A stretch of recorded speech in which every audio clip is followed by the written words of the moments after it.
Okay, taking off of Romans 12, verse 1, present your bodies a living sacrifice. The focus is on singing, particularly presenting our bodies a living sacrifice in a local church. Okay, 6 singing lessons from the Bible. First of all, we'll start with the Apostle Paul. Colossians 3:16. The first lesson is sing to teach one another. Paul writes, let the word of Christ dwell in you richly in all wisdom, teaching and admonishing one another in psalms and hymns and spiritual songs, singing with grace in your hearts to the Lord. This passage in Colossians teaches us that our singing is to teach one another.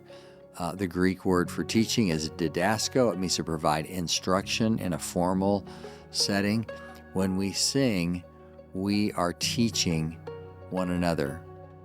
Martin Luther said this, God doesn't need your good works, but your neighbor does. In other words, be intentional, be thoughtful, and be relational in terms of when you're singing, you're actually teaching the congregation.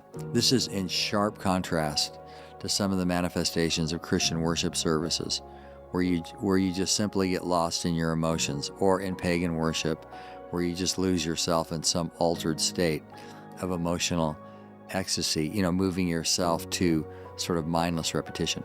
That's not how Christians sing. Christians actually sing with instruction on their minds. The second lesson, sing to admonish. Well, that's in Colossians 3:16. The Greek word for admonishing is noutheteo.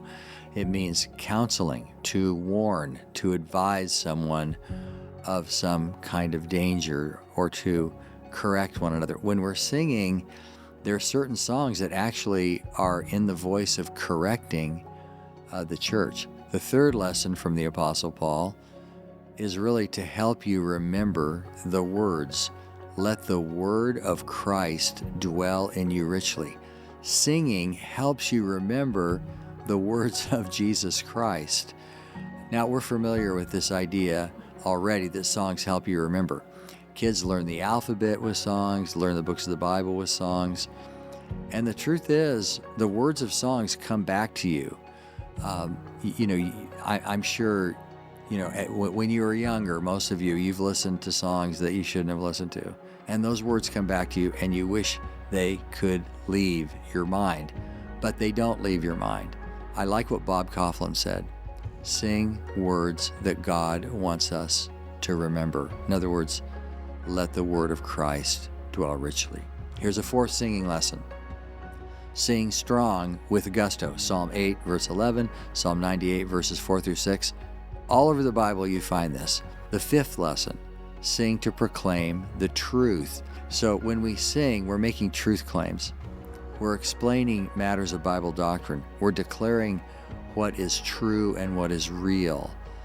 And we're proclaiming the gospel of Jesus Christ and the truth that is of Jesus Christ.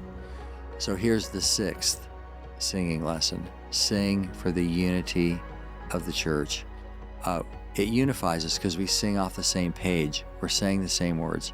We're declaring the same truth. We're actually promoting the unity of the church and the doctrinal coherence of a local church. But it goes beyond just singing the same words. Our researchers are telling us is that when people sing together in a group, their hearts actually begin to beat at the same rate. Their heartbeats are in sync. So here's the bottom line. Remember that singing is a beautifully complex thing. Be self-conscious when you sing. And above all, teach your children how to sing.